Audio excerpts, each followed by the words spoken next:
Hello and welcome back to the Learning Network. You're with Kell Bell, and it's my absolute pleasure today to share with you 20 tips 2020 from the last 20 years as an educator. So two decades, 20 teachable tips for PDHPE and CAFS teachers.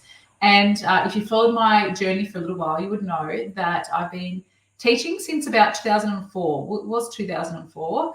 I finished my degree at ACU doing a Bachelor of Exercise Science and then a graduate diploma in education, secondary PDHPE at ACU as well.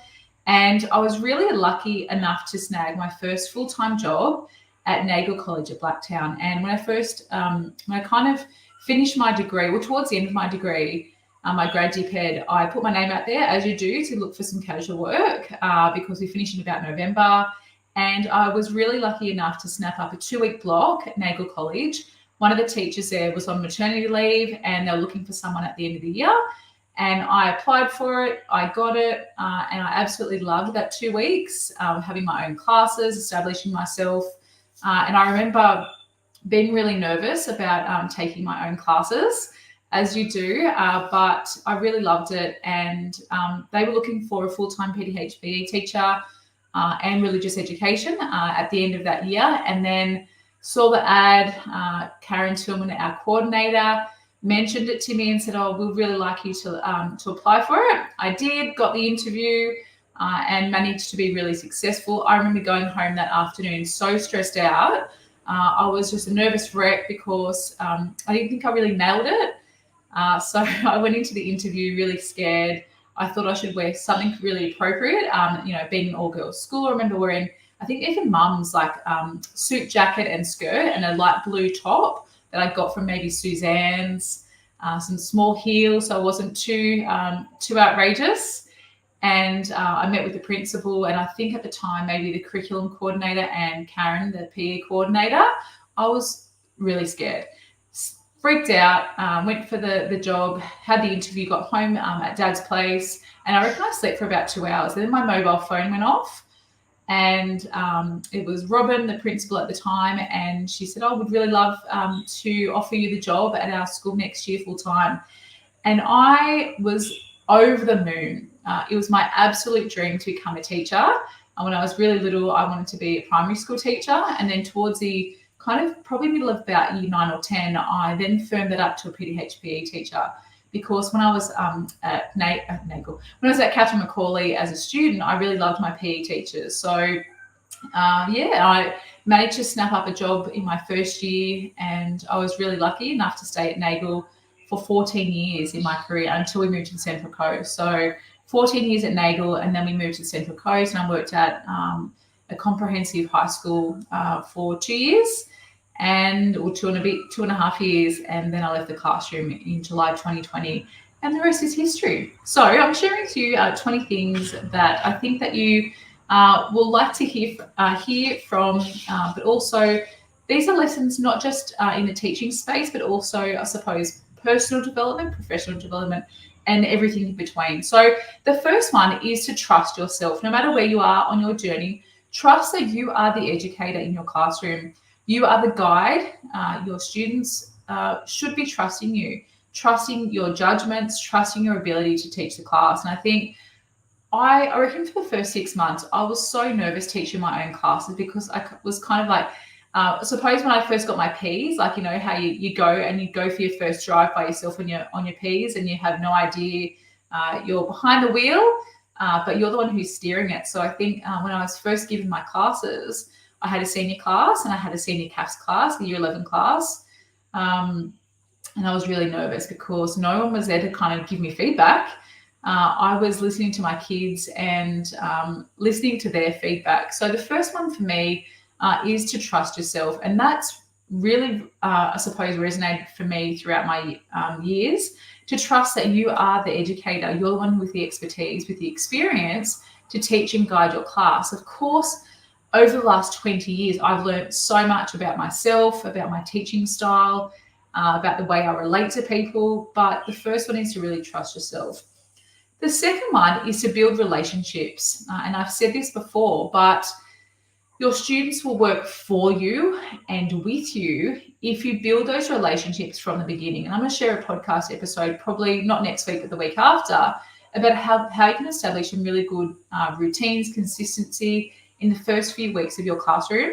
And again, if you're a seasoned veteran, a seasoned pro, or all the way at the beginning or somewhere in between, getting to know your kids really quickly is something that will, pay it back in lots of different ways. So, if you're going to do some quite different things in your classroom, if you're going to shake it up, if you're going to get the kids to do some critical inquiry or some reflection, some risk-taking in your classroom, you're going to want to establish some really good relationships with them. And I think that was probably part of my, not my key to success, but part of the secret that I was myself. I definitely let my guard down with my students, and I got to know them on a different level.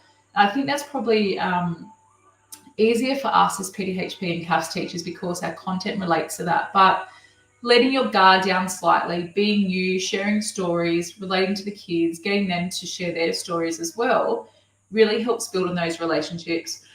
And with those relationships, of course, there needs to be, you need to establish some sort of consistency. So number 3 is establishing consistency throughout your classroom. Now, that's not just like classroom expectations or goals or rules for your classroom, but it's also about consistency with the structures, the templates and the scaffolds that you provide your kids with. And I think for me, when I first started teaching, there was no consistency. There was no clear expectations. I think they kind of knew like what to expect from me as a teacher. But in terms of establishing writing guidelines, structure of my class, the way it was set up, probably not. Definitely in my first couple of years, no. But I think probably in around 2006, I uncovered the world of cooperative learning. And I worked for the Catholic Education Department of Parramatta and Diocese of Parramatta, CEDP. And there was a big focus on collaborative learning, cooperative learning, and we used the Kagan model. So Kagan, Laurie and can't remember the husband's name, 2 Americans came up with this really clear procedures around cooperative learning. And so Kagan is their last name, but I then embedded cooperative learning into all of my classrooms right up until me actually leaving the classroom. So my students worked in 4s, and I had, a student who was very high to high, middle, and a lower ability student working together in 4s. There's a whole heap of research backed behind this. It's very well documented. So if you just look up Kagan professional learning or Kagan structures, they've invested a lot of time and research into cooperative learning. And I think it paid off in my 16 years in the classroom because my kids trusted each other. They had the ability to work together. We, were able to establish some really good relationships and connections in our classroom because of cooperative learning. So I think from the early days, I literally had fairly no structure. I know a lot of feedback that I got as a beginning teacher in my prac was that I didn't end my classes very well. So my finishes weren't very good. So I suppose that kind of like rung true for the first few years as well. I didn't have a really good hook or a really good start to my lesson, and I didn't really have a very good ending. I would kind of look at the time and then the bell would go. I'm like, oh crap, I didn't get to do what I needed to do. So I think I spoke at the kids a lot. But I think, towards probably at 2006, 2007, when I started to really invest in my professional learning, do lots of professional reading, I realized the impact of, good routines, establishing consistency. And with that came with things like focusing on paragraphing, because no one taught me at uni how to write a paragraph. I had no idea. So I think establishing those really good routines is important. I think part of that also came with, so number 4 is focusing less on content and more focusing on skills. So that's 4 and 5. So less on content, instead of speaking at the students all the time, getting the textbook, writing on the board, focusing less on content is going to help your students in the long run. So what that means, especially in seniors, so year 11 and 12, is focusing on really clear structures with writing. So Peel is my go-to. So, having that clear paragraph, making sure you then elaborate on that paragraph, having some sort of explicit, understanding with the examples as the E, and then linking it all back in, having that really clear Peel paragraph structure enabled my students to get their ideas from their head to their page. When I first uncovered the glossary of keywords, probably in about 2008, it was probably 2007 after I did HSE marking for the first time at the end of 2007.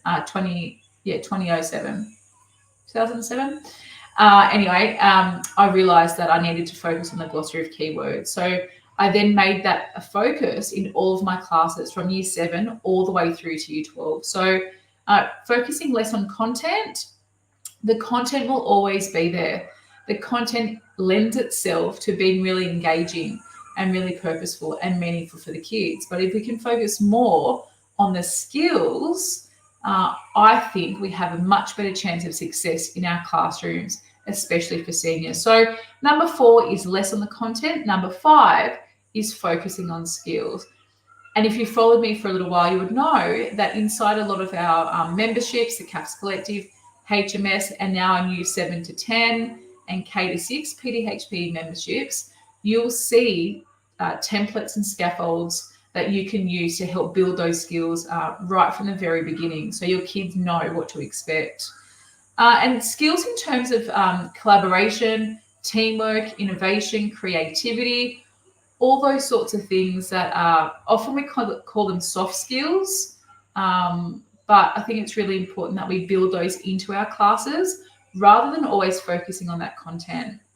Okay, number 6 is to ask for help. Now, I was pretty good with this in terms of my PDHPE coordinator. So Karen Tillman was my coordinator for 14 years, and Karen is still at Nagel. They're very lucky to have her expertise and experience. And I did ask her for help, and we bounced ideas off each other. What I think I didn't do as a really young teacher was ask other colleagues for help, other PE colleagues. I kind of trusted Karen, but I don't think I let my guard down enough with my other colleagues. And I think, when I realized probably in maybe about 2010, when I started professional learning, like delivering professional learning, I realized the importance of unlocking ideas from other people. So you could be sitting in your classroom, no matter where you are across the state. For me, it was in Blacktown for 14 years. And I was pretty on my own for CAFS, especially. Not for PE. I had lots of PE teachers around me, but not many teachers were teaching CAFS back then. It was fairly early. Like, it was only, I think, maybe 3 years old when I first started teaching it. So there wasn't a whole heap of professional learning out there for CAFS. So if you've heard me talk about that before, I did no professional learning in community family studies. And then I became a go-to expert in CAFS. So that's pretty interesting to think about where we've come over the years. And I actually looked last night at my professional learning folder, so like the physical folder, and I saw all like the certificates and all those sorts of things, all the hours that I've logged, like in a physical way, in a portfolio, and no PL in CAFS, and pretty much no professional learning in PDHPE for the last 16 years, I reckon. So it's really important that you do seek out professional learning that's based on your needs and wants. I look at a lot of my PL over the years. It's been around technology. It's been around literacy. It's been about collaboration and cooperation, those sorts of things, leadership stuff, because I was a pastoral coordinator for 4 years in the Catholic system, but it was less about the content. It was more about skills and leadership. So I think just asking for help, asking your colleagues for help, to say, let's work together on this instead of against each other. Number 7 is observe other teachers teaching in their practice. Now, I know that we do that as beginning teachers, as graduates, on our practicums, but I don't think we do it enough after we leave the profession. We can learn so much from each other, from observing, from watching, for giving each other feedback.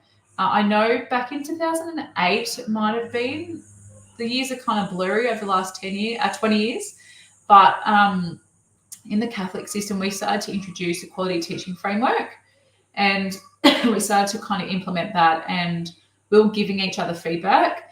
Now, QTF is really strongly in public schools, not so much in the Catholic or private system. So if you're looking for something to like a framework to give each other feedback in your classes, QTF is amazing. So quality teaching framework. Most of you should have heard of it by now, but they've got a website that will guide you. They've got some guides and some coding. So we were part of that kind of pilot program really early on in 2008, and I didn't touch it pretty much for 14 years. And then when I turned up at a public school, I was then leading our team on QTF, on quality teaching framework, and I actually ran one of our groups. So one of our professional learning communities, I led in the QTF framework, and then obviously, we shared with our school QTF and the feedback that we had given each other. So I think observing each other is crucial to your success.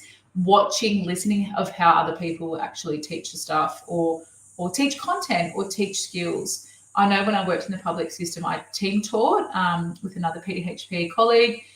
So he really kind of firmed up some of the content that I wasn't strong in. And then I did the same. I kind of taught some content that I felt more comfortable in. So watching and observing each other, so you kind of, can make some tiny tweaks to what you're doing is always a great way to go. Okay, number 8, I've alluded to this before, but that's working and collaborating with others. I think I should have let my guard down earlier. I think in my first probably 5 years of teaching, I did trust myself a lot, but I didn't trust other people because I thought they were always out to get me. And sometimes I did feel like that. Like I would create a resource and it wasn't, either wasn't used, or someone else would write my resource and then put their name to it. Don't ask me why. Schools are so competitive sometimes. And I think, when you have a number of different young people working together, that often happens, that competition happens. And if you've heard me talk about our memberships, it's always connection over community, over competition. It's important to have that, that collaboration, that connection over competition, community over competition. And I think, if I turn back time, that's definitely something I'll do very different, just working with each other. And I highly have encouraged that for the last 10 years, leading CAFS and PDHPE teachers here in New South Wales. But I think for the first part of my career, I didn't do that very well. So I think that's definitely something that I have learned from. And for you as a busy PE and CAFS teacher, we have many ways. Obviously, our flagship ways have been CAFS Collective and HMS membership.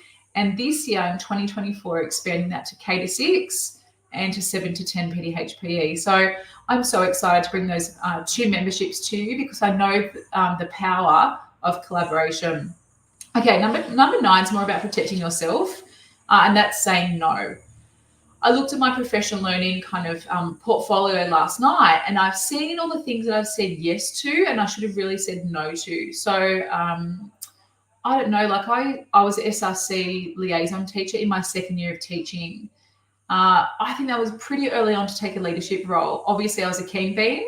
And my principal saw that and, asked me to take on that role. But I think I should have really protected myself, focused more on my classes rather than those other opportunities.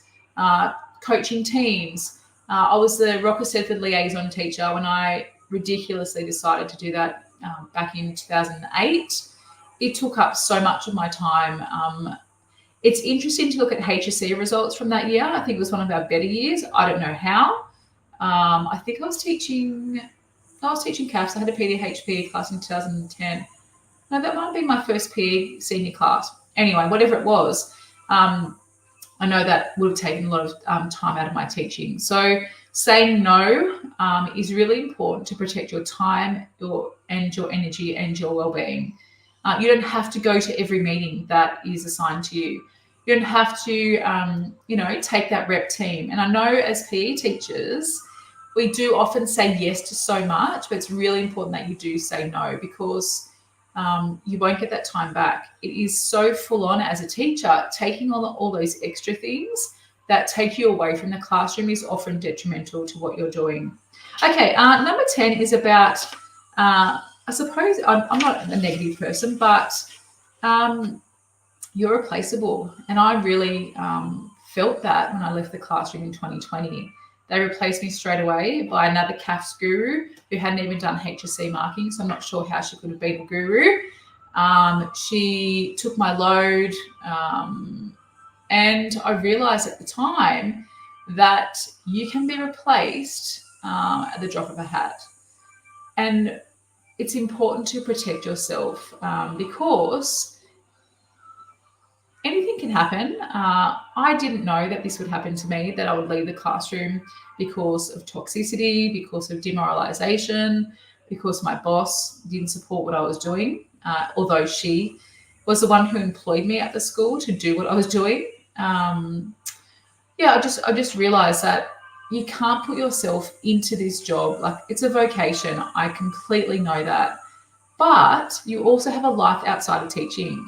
When I taught in the 16 years of being in the classroom, I reckon for probably half of that, I wasn't looking after myself. And you can see it, in fluctuations of health and putting on weight and being really unhealthy over the years. That when I was so busy is when I was the biggest, or when I was the most unhealthy. I was doing everything the same, eating the same, doing the same sort of exercise and workouts, but the stress that I was putting on myself wasn't protecting me. So we are replaceable, but it's important to really protect yourself. Okay, number 11 is pulling your resources together. Again, that goes back to collaborating, but just working smarter. If there are things out there that are available, professional learning, resources, done for you activities, our packages, like for us here at the Learning Network, you have access to so many resources that we've done for you. Access those, use those, work together. If we're in the lead up to the HMS, teaching of that next year, we should be writing our programs together and tweaking them and changing them. We should be writing our scope and sequences, our assessment schedules, our assessments together, because we're all teaching the same stuff. We shouldn't be reinventing the wheel. So it's really important to pool your resources. Many of our schools have really good, healthy resource budgets.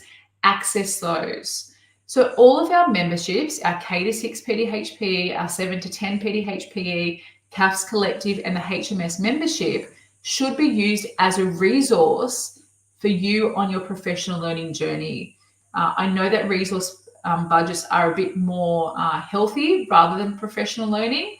So I'd really encourage you this year to make that part of your PDP, is to access resources that are done for you, or that you're going to collaborate on through professional learning and those sorts of things. So with us, we have so many ways to do that, and we'll share a PDF with you this week of how you can access our resources, our memberships, our professional learning, our courses, all those sorts of things. But pooling your resources is my number 11 tip. And number 12 is to be strategic. Every learning, every decision, every activity that you create, every resource that you develop, just be super strategic and go, how can I repurpose that next year? How can I use that again? Or how can I use this idea into my junior classes? If you're quite heavy on seniors, create something that you can then use again in your 7 to 10 class. Or if you're working with colleagues, as a K to 6 PE teacher, work together, like use those with each other. Be strategic so you can reuse different things over the years. So when you create it with that end in mind, to go, okay, well, I'm going to use this next year and the year after, tweak it, change it, then you can use it again. In terms of writing, programs, make them really flexible and adaptable so you can tweak and change it. And also just teaching. Look at the syllabus, look at the end in mind, and really focus on those core outcomes, those core skills that you want your students to take away with. And I think for me, one thing I do regret is not focusing enough on writing with my students. Probably in the first 5 years of teaching, I think our HSC results would have looked very different if I had done that. So really focusing on that rather than just the content. Okay, number 13, very similar to what we spoke about before in terms of observing each other, but to get feedback. Get feedback on your practice, get feedback on your reports, feedback on your teaching, feedback on your resources, because if we can let our guard down a little bit and ask our colleagues, like, what did you think about that? Or can you try this activity out for me? We're going to be, be able to make decisions in the long run or further with that in mind, to kind of go, well, that worked, let's keep doing more of that, or that didn't work, let's do less of that. So getting feedback from each other, that could be through informal observations. It doesn't have to be formally documented, but seeking feedback, having those discussions with each other. And I think the conversations that Karen and I had over the years, we could talk underwater, I think, about practice, about teaching, but also about, life in general, but seeking feedback from all of your colleagues, because we have so much to learn from each other. Number 14 is embed formative assessment strategies. And I think for me, it wasn't until I came back from mat leave, so in 2013 or so, that I uncovered the power of formative assessment. I was already doing things that were considered as formative assessment. That word wasn't coined, formative assessment. So I was, getting my kids to work together, to collaborate, to offer each other feedback, to, to tell them where we were going with our content. But when I really uncovered the power of formative assessment, it changed our results. It changed the way I worked in my classroom.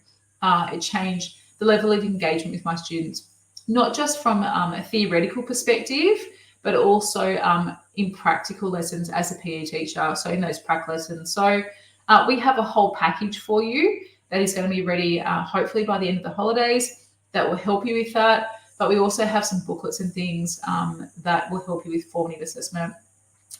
The next 5 are more around your professional development. So number 15 is to advocate for yourself.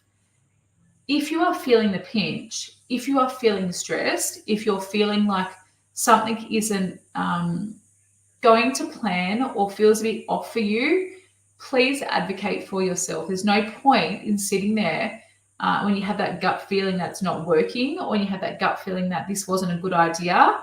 Please speak up and advocate for yourself, because I know as a young teacher, I didn't really do that enough. And even at the end of my career in the classroom in 2020, the writing was on the wall. Like, there were signs that I should have really stood up for myself, but I didn't. And that's why I left, because it became so overwhelming, so stressful, that the only pathway I could see was to actually leave. So it's really important to advocate for yourself. Take that time off, take mental health days, see a counsellor, see a psychologist, talk to someone that you can trust, because it's no point in just sitting there being upset and stressed out. Number 16 is to speak openly about how you feel around things. And I remember as Ellen Lonigan was a colleague at Nagel, and she used to call me a whippersnapper. You young whippersnapper. She used to say things like that. I would speak up in staff meetings. I would probably advocate for our school or our kids more than I probably advocated for myself, but I did speak up. Speaking up for yourself is important, because there's so much red tape that happens in education, and there's so much that happens behind the scenes that other people need to hear your perspective. And I think speaking up and speaking openly is really important, and just having that really professional conversation with someone about how you're feeling, obviously wording it, in a professional way, but also having the opportunity to speak up and speak openly. Number 17 is to leave work earlier. I reckon some days I'd leave work at 5 o'clock, especially when we didn't have kids. and I would whip that laptop out again after hours. It's really important that you, that you stop work. We're not robots. I think COVID has taught us that we need to protect ourselves, but it's really important that you get home from work and you stop work. I know reports and assessment tasks, those sorts of things do happen after hours, but stick to time limits. But certainly try to go home at a decent time, because you're not a robot. Like, there has to be an off switch.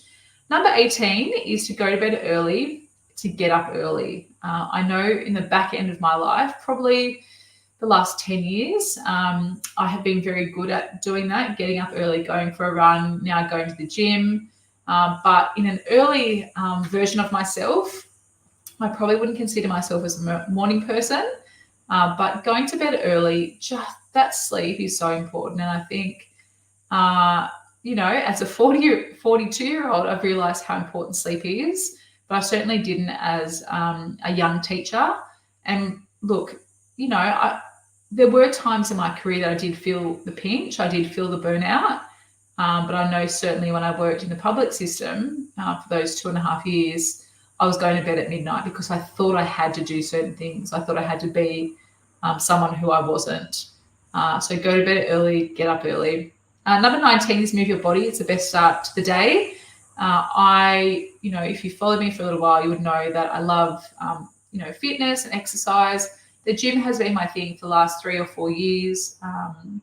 Just going for a walk around the block, going for a bike ride, spending time in nature, all those sorts of things to protect yourself is really important, because, the important thing in life is about, enjoying it, but also being there for family and friends. So if you're feeling the pinch, if you are burnt out, and if you're not moving your body, it's going to have some big implications on your life, but also your health. And number 20 is prioritize yourself and then prioritize your family. I think family first, always, but also if you can't look after yourself, and if you're, half a version of who you need to be, your family are going to suffer. So I think for many years I would come home, like I said, I would go into the study, I would do more work, I would then get my laptop out later on, I would continue to do work, I would do work late into the night. There were many midnights, probably when the kids were little, but also the back end of my career. And I think I wasn't prioritizing myself at all. And I certainly wasn't prioritizing my family. I was putting work first. So family first, prioritize yourself is really important. So that is our 20 teachable tips for 20 years of being an educator. And I honestly can't believe that I've been teaching, been in education for 20 years. Sometimes I look in the mirror and go, wow, yes, I can see in the mirror. But look, I love education. I don't think, if things didn't end up how they were, I would have still been in the classroom. I miss the classroom. I love that spark. I love that energy. I love how excitable the kids are. I love seeing those faces on the kids when they do learn something. And when they certainly evolve, or, you see them once they've graduated. I remember bumping into one of my very challenging students in the library. We were watching Melissa Ambrosini. She was giving a talk for her book launch. And Kieran came up to me and said, "Oh, Mrs. Bell, is that you?" She might have called me Miss. No, I was Mrs. Bell then. She said, "Mrs. Bell, is that you?" I said, "Yeah." I said, "How are you, Kieran?" I knew who she was. And she said, "I just wanted to say to you, thank you for being my teacher for all those years." And I'm like, "Oh, that's fine. Like, what are you up to?" Blah, blah, blah. She's told me that she was doing counselling or psychology. I can't remember. But then she said to me, "Miss, if it wasn't for you, I wouldn't be alive." I'm like, wow. You don't realise the impact that you're making. And I think when I first started teaching, I used to say I want to make a big impact on the lives of young people. But honestly, when I reflect on my time in the classroom, I can openly say that I think I did do that. But inside the Learning Network now, I get to make an even bigger impact on young people through the resources that we write, through the memberships that we offer. And if you would love to learn from me and our team, this is your year to get more in 2024. And we have brand new memberships inside our K to 6 membership for PE teachers, 7 to 10 PDHPE memberships, the CAFS Collective, which has close to 90 members, our HMS membership, which has 45 teachers, so as well as all of our resources. So thanks for listening to my 20 tips in 20 years, and I'll talk to you guys soon. Take care.